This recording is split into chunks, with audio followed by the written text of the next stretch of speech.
পৃথিবীর ইতিহাসের পাতায় বারবার উঠে এসেছে এক নিষ্ঠুর সত্য। মানবতার নামে শুরু হওয়া অভিযানের শেষ হয়েছে দখল, লুট, বিভাজন আর যুদ্ধে। আজ সেই পুরনো ছকেরই নতুন পুনরাবৃত্তি হতে যাচ্ছে আমাদের হৃদয়। নাম রাখাইন করিডোর। উদ্দেশ্য দেখানো হচ্ছে মানবিক সাহায্য, কিন্তু ভিতরে লুকিয়ে আছে বৃহৎ শক্তিগুলোর ভূ রাজনৈতিক খেলা। সব কিছুর শুরু হয় একটাই বাক্যে, আমরা এসেছি সাহায্য করতে। আমরা চাই শুধু একটি ছোট্ট করিডোর। এই ছোট্ট করিডোরই পরে হয়ে দাঁড়ায় একটি দেশের জন্য চিরস্থায়ী দুঃস্বপ্নের শুরু। ইতিহাস বলে এই ছোট অনুরোধ অনেক জাতির জন্য ডেকে এনেছে মহাবিপর্যয়।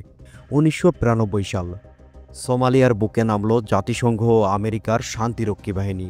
বলা হলো মানবিক সহায়তার জন্য নিরাপদ করিডোর দরকার, খাবার পৌঁছানোর জন্য শান্তিরক্ষী পাঠানো হবে। অথচ সেই করিডোর দিয়েই ঢুকে পড়ল অস্ত্র, দখলদারি আর বিভাজনের রাজনীতি। সোমালিয়া হয়ে গেল গৃহযুদ্ধ, সন্ত্রাস আর পাপেট সরকারের ল্যাবরেটরি। আজও দেশটি মাথা তুলে দাঁড়াতে পারেনি। এরপর এলো ইরাক।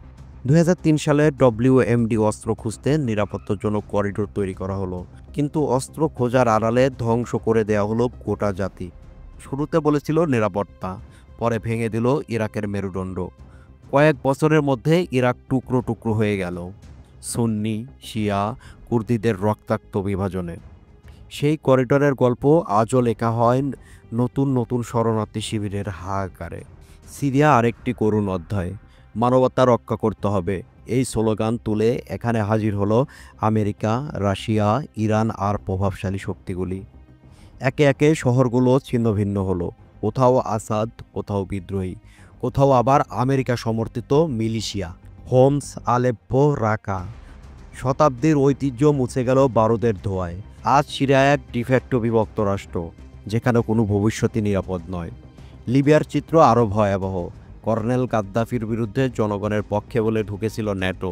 গাদ্দাফির সরকার ভেঙে দিল বোমাবর্ষণে। মানবতার নামে তৈরি হলো এক উন্মুক্ত যুদ্ধক্ষেত্র।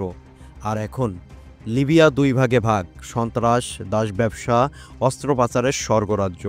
দেশটির একত্রীকরণের আর কোনো আশা বাকি নেই। এর পরের টার্গেট রাখাইন। রাখাইন ঐতিহাসিকভাবে আরাকান নামে পরিচিত। এটি ছিল এক সময়ের স্বাধীন রাজ্য, কিন্তু 1784 সালে বার্মিজ দখলের পর থেকেই সেখানে জন্ম নেয় বঞ্চনা আর দমন নীতি। সাম্প্রতিক বছরগুলোতে রোহিঙ্গাদের প্রতি জাতিগত নিধন ও মানবাধিকার লঙ্ঘনের ভয়াবহ ইতিহাস আমরা সবাই দেখেছি। রোহিঙ্গারা নিঃসন্দেহে নির্যাতিত।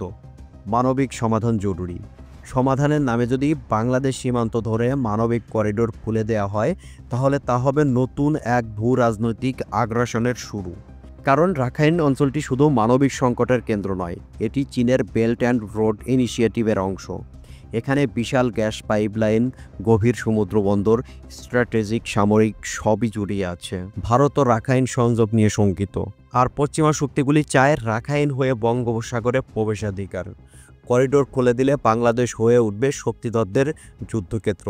বাংলাদেশের ভৌগোলিক অবস্থান তখন হবে সামরিক ও কূটনৈতিক আগ্রাসনের প্রধান মঞ্চ। ভেঙে পড়বে অভ্যন্তরীণ নিরাপত্তা, ধ্বংস হবে সামাজিক স্থিতিশীলতা, আর বাংলাদেশের সার্বভৌমত্ব দাঁড়াবে কঠিন প্রশ্নের মুখে। যে আগুন বাইরের দেশগুলোও দূর থেকে উস্কে দেবে, সেই আগুনে পুড়ে ছাই হবে এদেশের মাটি, এদেশের মানুষ। ইতিহাস সাক্ষী, মানবতার মুখোশ পরে কীভাবে এসেছিল সামরিক দখল, এসেছিল বিভাজন, এসেছিল শোষণের শৃঙ্খল। সোমালিয়া, ইরাক, সিরিয়া, লিবিয়ার নিঃস্ব হয়ে যাওয়ার ইতিহাস আজও স্মরণ করিয়ে দেয় ধ্বংসের নির্মম গল্প। বাংলাদেশ কি সেই একই পথে হাঁটবে?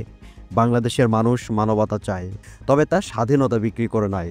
বাংলাদেশ কোনো করিডোর চায় না, করিডোরের নামে কৌশলী আগ্রাসন চায় না। বাংলাদেশ কারো করিডোর নয়, এটা আমাদের রক্তে আঁকা চূড়ান্ত লাল রেখা।